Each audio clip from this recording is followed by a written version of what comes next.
Hello everyone, my name is Overgaming3 today some more Let's Play Xenoblade Chronicles, and unfortunately, I am sorry for you guys. I am just de-energized. It's currently 10 p.m. I don't want to wake anyone up, but I do have, unfortunately, a medicine for this in the name of Trevor. I've been here the whole time. I've just been just waiting to do all of the talking. I have such a loud, boisterous thing. Oh, I also don't have anyone to wake up, so I can talk my... Anyway, go on, Ollie. Tell us what's going on. What's happening in Xenoblade right now? Well, if you didn't know already, you beautiful viewers, is basically we're just doing what is essentially a filler episode. We're just going around town, going and taking normal missions. So I thought I'd bring you Trevor to bring us in the out of the episodes. God damn it, I cannot talk today. I am sorry about this, but essentially I thought Trevor would be a fun person having around here because he always have some pretty interesting opinions and things to say in general. Right, yes, things to say. My first thing to say is right when this episode started, there was a huge dude in a suit of armor. I'm not familiar with him, but I really like his armor. And I'm waiting for the camera to pan around your guy, which I really want to just see what he's wearing. But, oh, that's gonna take a while, unfortunately. Filler! Filler, I'm telling you, it's like Naruto filler all over again. Oh man, I seriously, the funny thing about Naruto. Anyway, the funny thing about anime in general is I really love to watch it with a caveat. Whenever someone's like, hey, you should go watch this, I'm like, yeah, I would like to go watch Naruto, you know, it sounds good. And they're like, yeah, and I'll watch like 40 episodes, right? And I'm like, man, they are just flashing back over and over and over and over again, and they're like, oh, all the goddamn time. You're like, you're in a filler arc. No, it's fine. It gets good around like episode 700, and I'm like, hold on, wait, what? You want me to watch how many episodes before it gets good? 700. Oh, yeah. And I'm like, wait, okay, stop, because in any other TV show, if you told me that it doesn't wind up until like the season finale, I wouldn't even watch. So for you to tell me that I need to watch like Naruto grow up in real time before I can enjoy your series, I'm immediately like, okay, all right, well, that's fine. I'll stop watching. So I stopped watching Naruto around the time Snake Dude and Big Boobs fought Old Man. And I'm sorry, I don't recall any of these characters' names, if you cannot tell. I was just wondering. Actually, when you said Big Boobs and Snake Guy, I just zoned out completely. Oh, well, I watched them fight, and then there was Nerd and Naruto and Pink Hair and Lightning Sword. And all of them fought, and no one learned anything. So Naruto decided to pop a water balloon with his powers. That's actually what I remember. And I'm sure I'm not too far off because I'm not making up the part where I watched a dude try to pop a water balloon for 25 minutes. It was at the moment when I spent 25 minutes watching a man try to pop a water balloon without just throwing it on the ground. I said to myself, this isn't the series for me. I would be the worst ninja. He'd be like, the training doesn't stop until you pop the water balloon. And I would have thrown that thing on my feet and be like, I'm a master ninja now. Look at that. Oh, this is the dude. This is the dude with the big armor. And he's even got a big old minigun. He's rocking. You're such a... This is the guy. Okay, here's the thing about Xenoblade Chronicles. On some real levels, this game is just absolutely gorgeous. Holy crap, like, I love all the colors and the flashing and the lasers. It's like the 10-year-old kid in me is just like everything I want, you know? I want really cool guns and swords and monsters and robots. Like, yeah, I agree. There's nothing wrong with that. Like, I was telling Studley Nate the other day that, how did he end up with that nickname? Anyway, I was telling Studley Nate the other day, I was watching, what was it? There's a new Tales game coming out. Tales of Beasteria, something like that? Something along these lines. There's a lot of these Tales games. And I said to him, I was like, Man, I like Tales, I really do. Tales of Symphonia is my jam. I loved it. Oh, it's everybody's jam. So good, so good. But here's the thing about Tales, because the game never changes, right? It never ever changes. If you're playing Tales of Symphonia, you can also play Tales of Xillia. And if you've played Tales of Xillia, you can also play Tales of Abyss. Although Tales of Abyss is one of the more complicated, like, support systems I've ever seen in a video game. But anyway, like, the game doesn't really change. It's an RPG through and through. Like, it is always first and foremost an RPG. Like, it never does anything with its formula, which is why I respect companies like Square, and even to a degree Capcom, but not to a big degree because it's Capcom. But, Yeah. like, I really like that, you know, at least, I don't like Final Fantasy 13. 13? Does anybody actually like 13? Does anyone like Lightning, is my question. How did she get 3 games? I just don't get that. Like, what did she have to do? Like, they were just like, this one needs 3 games. I'm like, Titus didn't get 3 games. I'm guessing that it's just because the character is the coolest looking design-wise out of anybody in these games, so they were like, you know what, fuck it, it's the best character. I guess. Let's do 3 games out of her. I mean, they probably already did alter, like, they probably didn't have to animate much past her, but anyway, I don't like Final Fantasy 13, but I really like that they changed up the system and they did something new, much like Resident Evil, changes like every 4 years. Like, they always do something new. Now it's a first-person horror game. Last year it was a straight-on action game. The year before that was a co-op shooter. You know, like, I like new things. And Xenoblade is like an RPG, like Xenoblade Chronicles. This is an RPG that I haven't seen in the last 10 years. Like, I haven't seen this particular 10 years is a long time. Like, this particular type of game, right? Lasers and guns and, you know, cool combat and flashy enemies and just nifty ideas all around. Yeah. What I really like, I'm sorry about something No, but I just really like how this is a JRPG that has more sci-fi inspired elements in it rather than fantasy one, which is such refreshing thing from a JRPG in general. It's just always about magic and fantasy lands and special high-end god things, and this is just straight up a sci-fi setting. Because of it's just so refreshing. It's so goddamn beautiful at the same time. Absolutely. And you get really cool designs like the guy in the mech suit. Yeah, who I can see a sweet haircut from here too. Oh yeah, he's rocking that shit. Yes, he is. You know that in the last 7 and 40 minutes, we just change conversation to Naruto, to Tales, to JRPG. Yes, that sounds about right. Trevor. That sounds like me. That sounds like everything about that. Now let's go back to the water balloon. If you're a grown man and you're looking at a water balloon and you can't figure out how to break it, I have other questions. How did you learn how to eat? Like, you stuck something in your mouth. If someone told you to pop the water balloon, why wouldn't you throw the water balloon? He's probably got a shuriken in his pocket. He could stab it. For that matter, that old pervert that's teaching him the ropes, couldn't he turn around for a second? He's a good pervert, though. He makes good choices. Maybe he does. I don't know. I didn't watch past water balloon. But anyway, back on a real level though, you know, it's funny because you say that you like the science fiction thing. I think science fiction and RPGs don't get enough care. I know there are games like Zone of the Enders and stuff like that, although I'm pretty sure I've never played that. I think it's like a mech shooting game. Could be wrong about that. I need to look this up actually. Yeah. I don't know. I'm pretty sure it's like a mech shooter, but I think it's regarded as such. But anyway, there's always been Xenogears and Chrono Trigger is a science fiction RPG as well. Although they do have swords and stuff, Chrono Trigger is another great example of what happens if we do away with the knights and swords and mages and stuff. Even Earthbound to a certain degree with Ness and his friends. You're right. That's technically science fiction. It's about aliens. It's about monsters and one of your characters just straight up uses technology as his weapon because he doesn't have any psychic powers. Like that's. You're goddamn right. Yeah. Have I ever told you, Ollie, about my favorite RPG? It's my favorite RPG on any console. Have I ever talked about this? You've never told me that, actually. I'm very interested. Well, now we've got a story for this filler episode, because my favorite RPG of all time.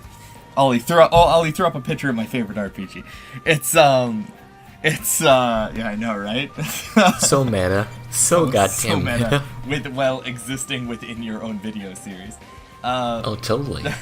There's a game called Shin Megami Tensei Strange Journey. It was the first Shin Megami Tensei game I've played, and there's tons of these games. Like, they exist on all facets of everything. Most people know these guys because they make Persona. Yeah, that's right. Yeah. This Persona wasn't that Persona was their spin-off series of that one? It's very possible. Yeah, actually, Persona comes from straight up. There are games called Shin Megami Tensei. You guys, actually, if anyone's in the audience, if it's a younger audience you're looking at, you're probably familiar. But number 4, like just straight up, Shin Megami Tensei number 4 came out on Nintendo DS. It's probably the hardest RPG you could ever play, and I probably don't recommend starting with that one. You'll probably die in the first tutorial dungeon, and you'll be like, what? Anyway, Shin Megami Tensei, there's tons of these, but my favorite is a game called Strange Journey. It's a very science fiction heavy RPG, where the UN is investigating this like anomaly that appears on the North Pole. It's like a black sphere that's on the North Pole, and it's getting bigger and bigger and bigger, and it's slowly consuming the planet. And the government is terrified because if they let it go unchecked, it'll consume and destroy everything. So they try everything. They send in probes, cameras, whatever, right? But everything that goes through gets demolished, right? So they're running out of options, and some scientist in the world comes up with the technology to make like a vehicle, right? And they're going to send a research team into the void, okay? In this car, and there's 3 research teams, okay? Like the 3 of them are going to go in, and they're going to investigate. They're just going to see what they can learn about the void, right? Because they don't know what's in it. They don't even think anything is in it. Like, they just need to see what's going on so they can figure out how to counter the effects of it, right? So you play as a character who's just fresh out of the academy, whatever. You're playing yourself, pretty much, right? And you've got your best buddy, Jimenez, who is like the best RPG character ever. Everything you do, even though he's the bad he's the bad option, like, I'll get to that later, but your buddy in the game, Jimenez, and yourself go into the void with the rest of these people. So you land in the void in your things, everything goes wrong. The ships crash, like maybe 3/4 of your like unit die. You lose the other 2 vehicles, like everyone is just dead. So with the surviving people, you find out that you've gone through, and it sort of leads to like another world inside of it, right? It's a whole nother gate. It's like a whole other plane of existence. And it's populated by demons. And demon is a loose term. These are pretty much just monsters of all shapes, sizes, and varieties, okay? But they call them demons. So what follows is one of the demons gets into the ship and massacres everyone, right? And you have, with the few party members remaining, if you don't go out and try to find something, you know, you'll die. So they give you like a handgun, and as you explore the map, it's actually in a first-person, almost like a Doom-like perspective. Keep in mind, this is a DS game, and the gameplay mechanic, eventually you get the ability to speak to demons, and you can converse with them. And demons they all have their own personalities, and they all do things, and they all have whatever. But the catch is, what happens with them is if you can convince them to join you, they'll join your party.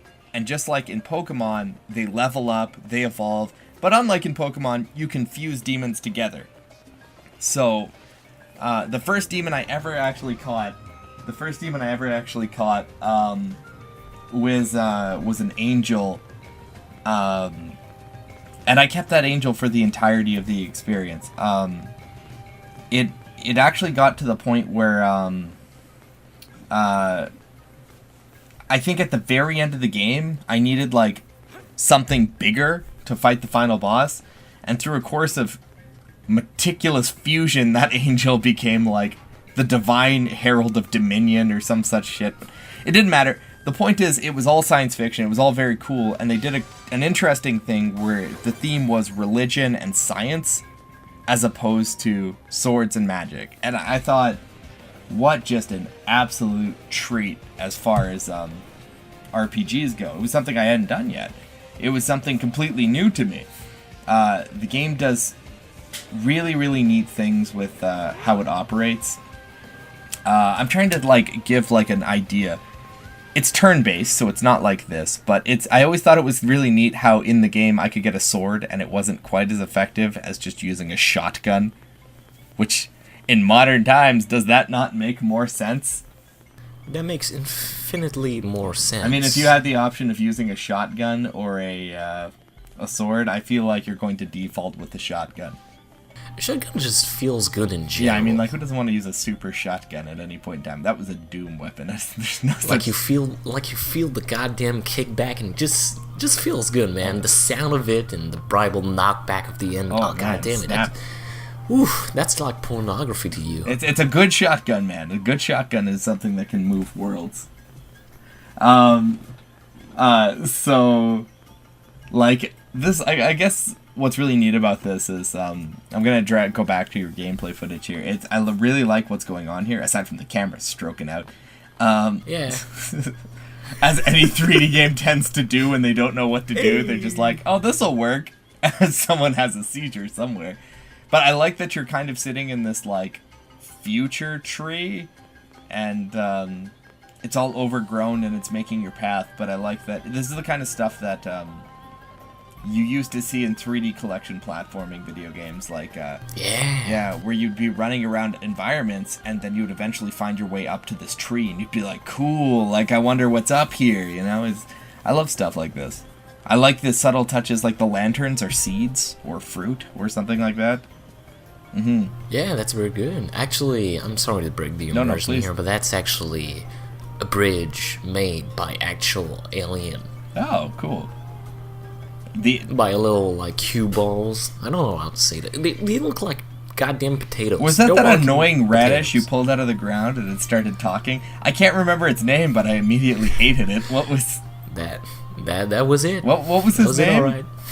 That was, Tatsu. Tatsu. And there's a really funny goddamn joke. That's not really funny. That's very, very, very incredibly sarcastic one I'm about to say. But there's a very, very funny joke where one of the characters want to cook it, and everybody, like, if you go online in this game, you can like any Wii U game, you can leave like a post or comment or Wii U. I don't know how to say that, but basically you can leave a word or a drawing or anything on these lines.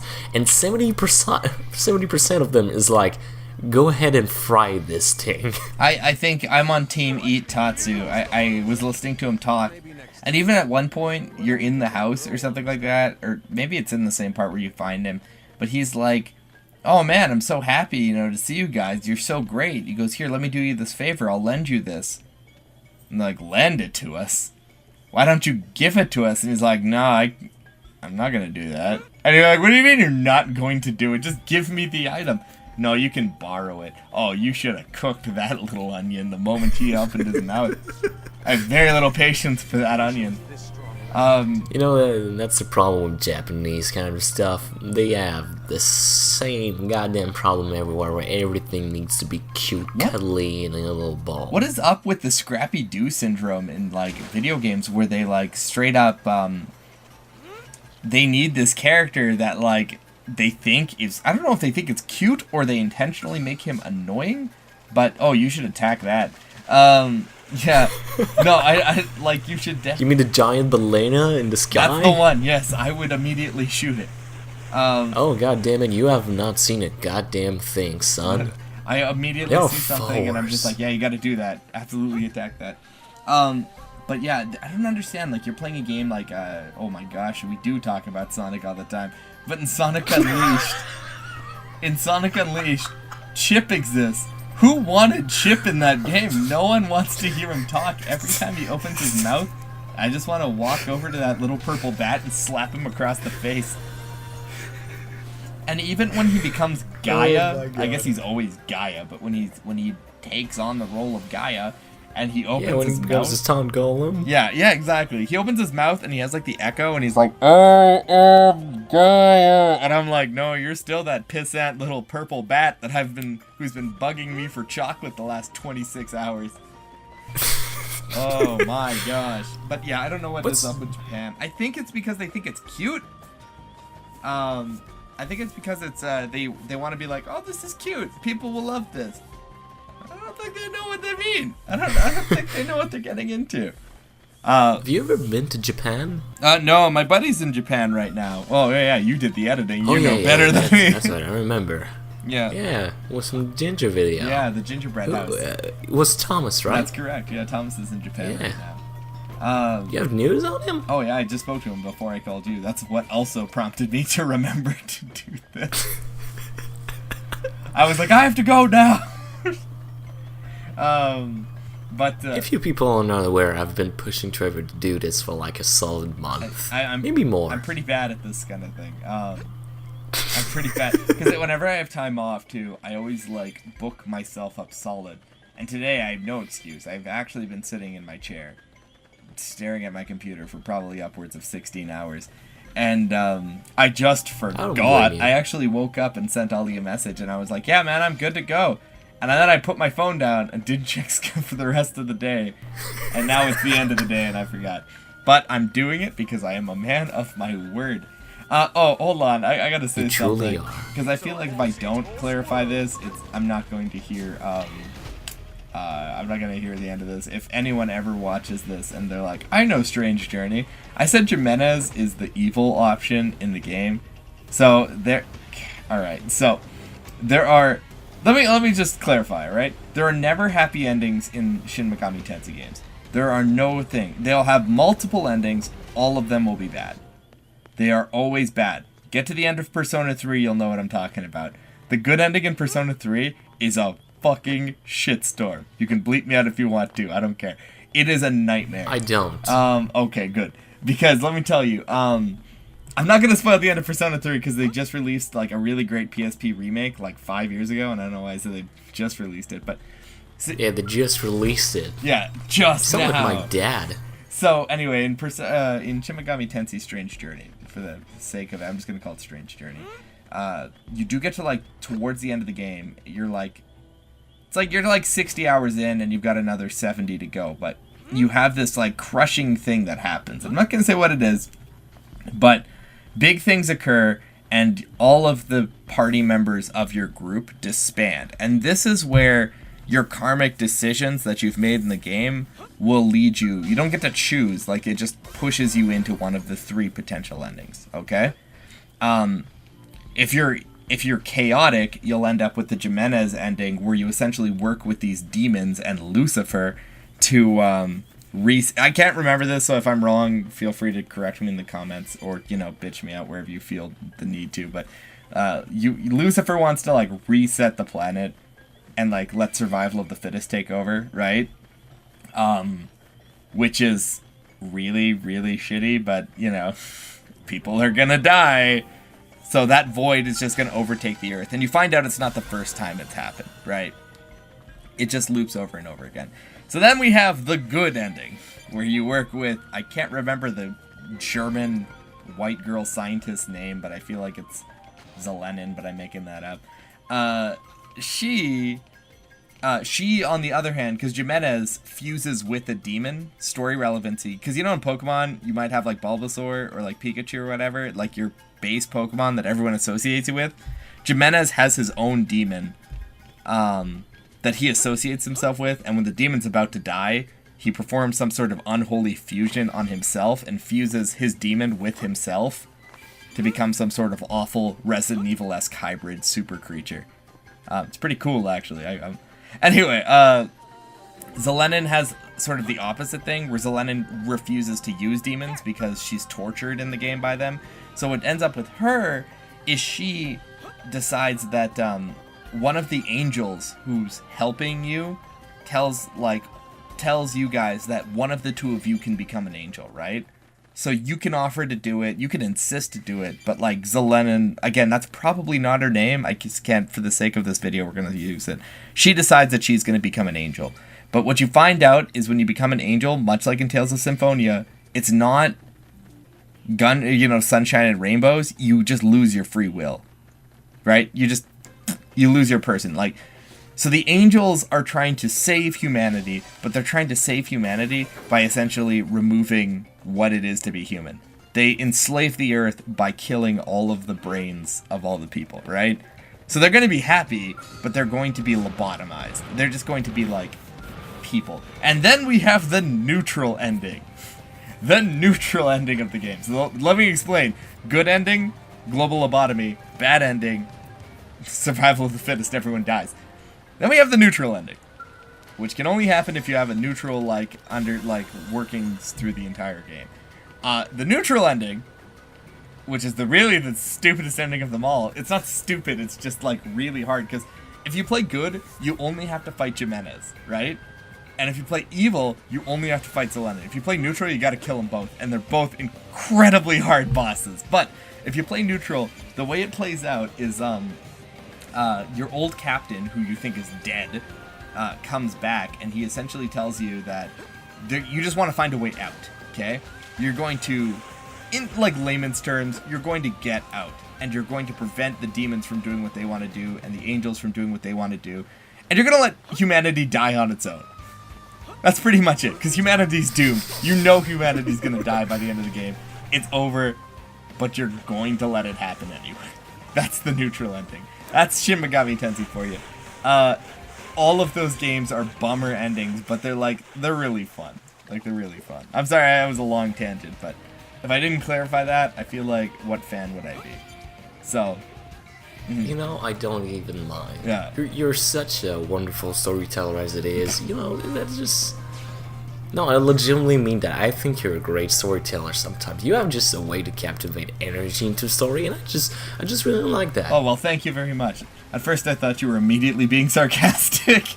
I was like, alright, I get it, no problem, I'll back off. I oftenly am. Just take this as a win, trust me. I'll take the win. I'll use it. I have questions, just miscellaneous questions about your gameplay. I don't mean to. Yeah, sure. What the hell is that? Oh, the big giant glowing thing? No, not the. I know what the glowing thing is. There's definitely a blue Tony the Tiger following you, and I have so many questions about Tony. What's he doing? Is it a he? I understand. Basically, you haven't seen this episode yet. I believe he appears in episode 11, if I'm not mistaken. Yeah. But or 12, something along these lines. But basically, he comes over. He's an alien. He's a xenospecies, and you complete the chapter mission, and he's like, I want to study humans and stuff. Yeah. For reasons. Okay. And then he just comes in the city and does weird stuff, and now he follows me. Cool. Because he's in my party member. Sweet. Way to go, Tony. Which this game has the worst party system in the entirety of JRPG history. So what, did they just decide to join you? Oh, no. Basically, usually, when you have a party system, usually you have all your party members, all of them are with you on the adventure, but you can only have 3 active at a time. Yeah. This game is you know what? We'll make sure that every party member is spread out across the world. Okay. They usually hang out in one specific location, but basically they're all spread out in the city, which is a huge fucking ass city. Okay. And you have to go get them, then change, and then recruit them into your party. Oh, yeah? And you have to do this every fucking single time you want to recruit or unrecruit one. Oh, gosh. That sounds awful. That fucking sucks. Why can't you just have, the Super Paper Mario, I keep you in my pocket and pull you out when you're convenient to me? I understand why the game does this. It makes it kind of more immersive. It makes me feel like these guys have kind of an agenda instead of just they're just sleeping, live breathing, for and you eating kind of in my thing. pockets for the But at the same time, it's just make it convenient. Nobody cares. Then again, the structure mission of this JRPG, of this video game, is rather unorthodox. What is that game? Now, you bring this up, and it reminds me of a game. I can't remember what it is off the top of my head. I'm sure it'll pop into my head, but you essentially tell people, they're usually important or they're party members or something like that. And you say, okay, go back. Oh, you know where it is, man? It's Fallout. You know when you're playing Fallout, and I've got, let's just say I've got a party member, right? And you tell them, like, hey, man, go, I can't bring you inside here. A good example of this is when you have, I call her Vicky, but her name's Veronica. She's Felicia Day in Fallout New Vegas, and she's the best. She is just the best. I love Veronica. Girl can punch a dude's head so hard that it'll knock another dude's head off with the head. It's amazing. It's almost a work of art. What about Dogmeat, though? Dogmeat is fantastic, but he does not have lesbian obliteration fists, which is actually lesbian. She is, absolutely, and all she asks from you is to find her a dress. That's all you have to do.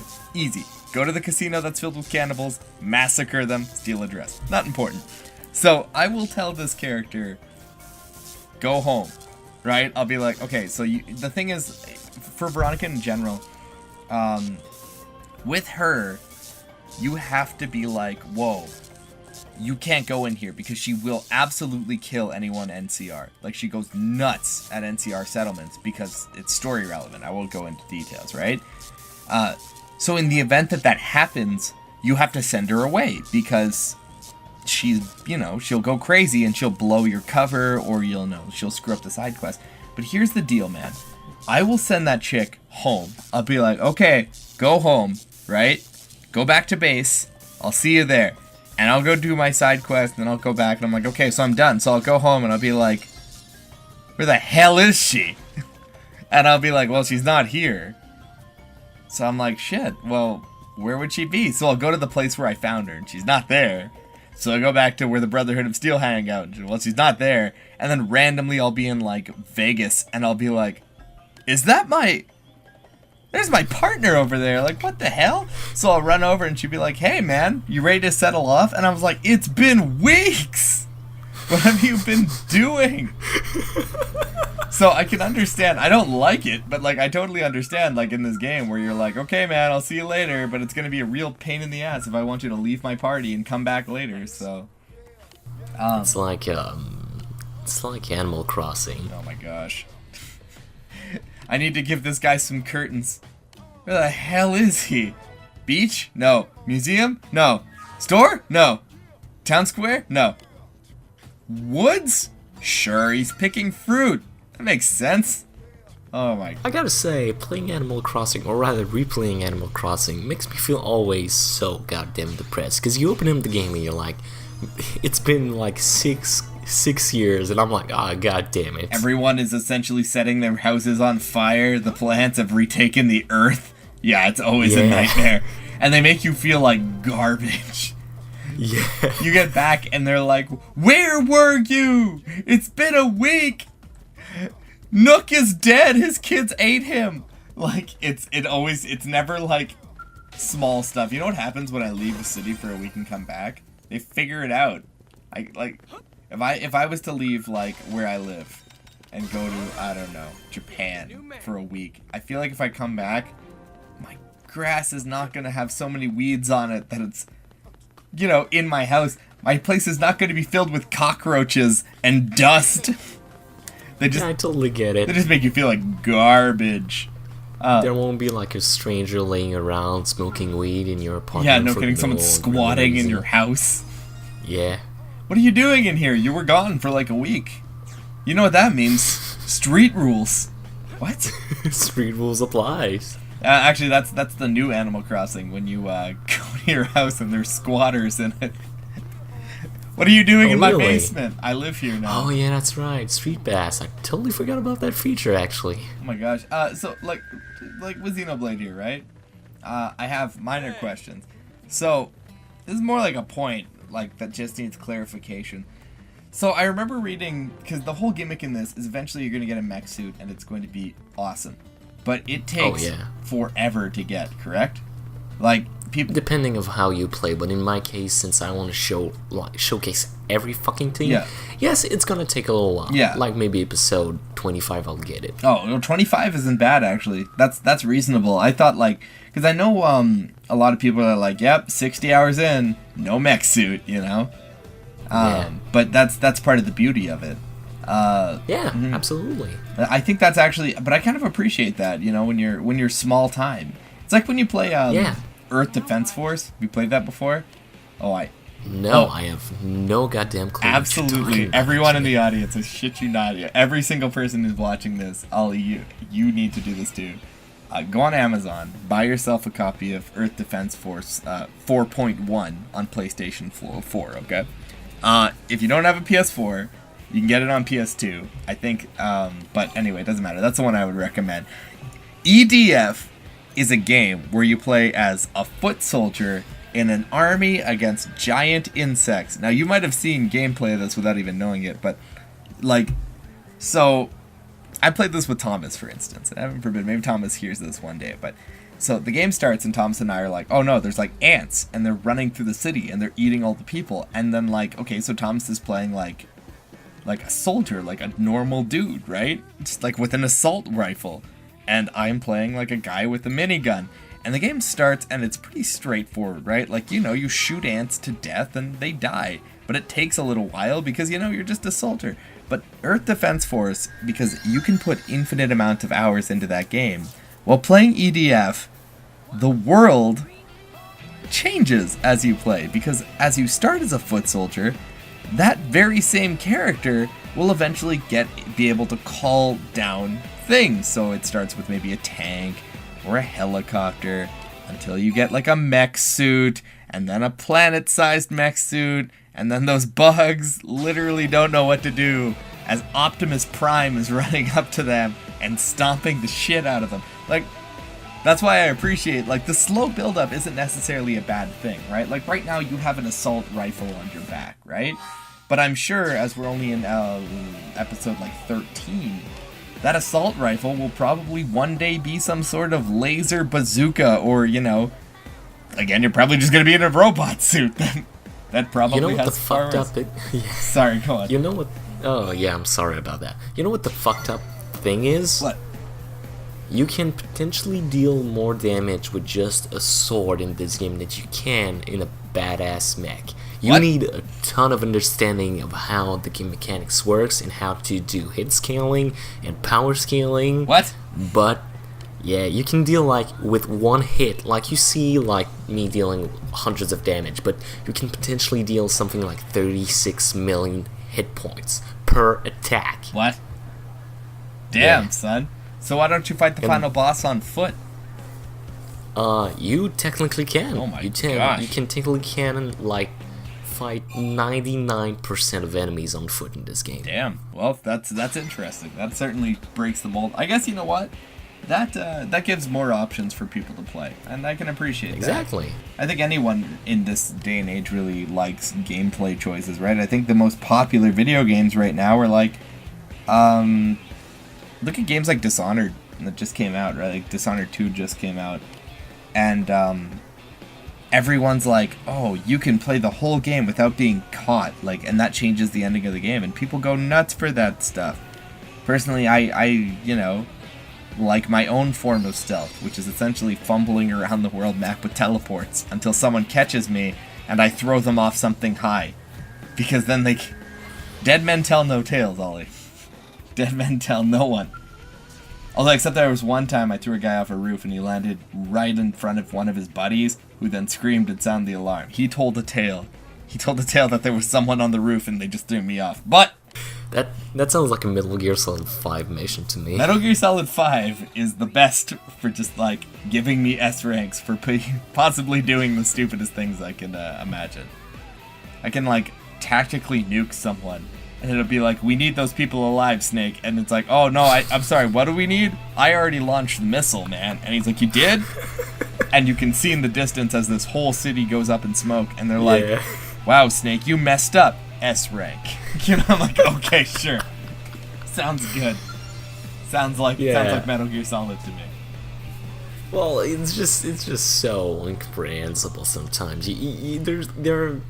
I love that games give you the illusion of choice, but some of them just straight up don't make sense. Oh, dude, you know in BioShock Infinite, when they ask you like, oh yeah, you have to select Elizabeth's necklace. Would you like the bird or the cage? And they're like, the cage represents like protection and keeping those you love safe. The bird represents freedom, you know, flying through the airs with not a care in the world, you know, living life the way they choose. And you pick one for her, and that doesn't mean anything. Like nothing. Like, why even waste my time? I was just watching. Well, it's the same thing like in Walking Dead. Oh yeah, please choose to cut off your arm. I was just talking to this my girlfriend about this, but like, you know when you get to the end of spoiler warning, throw up some spoiler banners. Season 1? Season 1, like season 3 now, I guess at this point. So when you get to the end and Lee gets bitten, and you're like, oh, shit, do you want to cut off your arm or leave it on? And I'm like, I guess I'll cut it off, right? And he dies anyway. Like, yeah. Why would you make me waste my time with that? It's like, that's how Walking Dead works. Yep. Oh yeah. Everybody fucking dies. Oh yeah. Everybody bites the dust. We know by the end of season 3, what's her name? Clem's gonna die for sure. And they'll be like, oh no, Clem's dead. This is the new main character now. Well, I wouldn't be surprised. Well, she survived through season 2. I didn't actually see any of season 2, and I'll tell you why. Season 2's fantastic. Is it? Like, here's the thing. I really liked Walking Dead season 1. I think Telltale is doing good work, but I think I put like, oh my gosh, like 40-something hours into that game. Like, I spent probably a short portion of my life playing that game, and then they were like, okay, now here's season 2, and I was like, I guess I could play season 2, because it comes out in like slow episodes. No, it doesn't. Before I was done, like, even looking at episode 1, episode 4 was out. They were ready to go. So, oh yeah, totally. So I was like, the reason I didn't play season 2, and I really wanted to, was I just didn't think I wanted to put another like 400 hours of my life onto, season 2, but I'm sure it was great. Like, I'm sure, because season 1 was great. Why would they screw up the second season, right? Are you playing season 2 or 3? Well, you said you played season 2. What about 3? I played season 2, and I've played 1 also. It's just, you know what? I'll let you talk. I'll talk later. Well, I mean, my question is like, I guess my big question is, do any of the choices actually mean anything? Because I know, you know how when you're playing season 1, and Lee is like, you're like, do you want to tell Clementine about how Lee killed the guy, or do you want to lie to her? And if you tell her, it'll be like, Clementine will remember this. Does she actually remember it? Like, does it actually make any difference? The fucked up thing is, yeah. I know for a fact that it affects the narrative and who lives and who dies and the relation between characters. And here's the thing. You know that everyone at the end's going to die. Yeah, that's true. That's That's the fantastic thing is, you just do not know where things are gonna go or how they're gonna happen. You just know that some of your choices will kill someone in different ways. Yeah, well, it's like, do you want this person to die now, or do you want him to die later? Do you remember, what's that, there's that kid on the farm. Oh. Yeah, you can choose to, like, save the kid, or you can choose to save the adult, or something like that. But, like, they both die. Like, by the end of season 1, they both die, regardless of the events. The only difference is how and when they die later. Like, do you want them to die in, like, the clock tower, or do you want them to die in the train yard? Like, that's ridiculous. That's sort of the problem with Walking Dead, though, right? When you're doing anything Walking Dead, like, it's for shock appeal. It is all about, like, I love you, and suddenly a bullet whizzes through his head. You're like, okay, all right. Thanks, Walking Dead. Cool, all right. Bye. I guess you should probably do an outro. We're gonna run out of time here. That's fairly true. Yep. God damn it, that went by fast. Yes, it did. Yes. Trevor, you're gold mine. You're a goddamn gold mine. Well, I'm always happy to help where I can. Oh, dealing with time, always.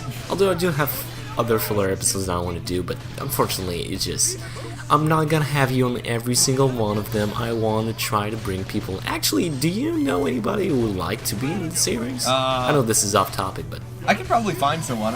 Give me some time. I'll see what I can muster up. yeah. I've been trying to talk to big guys. No success whatsoever for the last, I don't know, 5 months. Okay.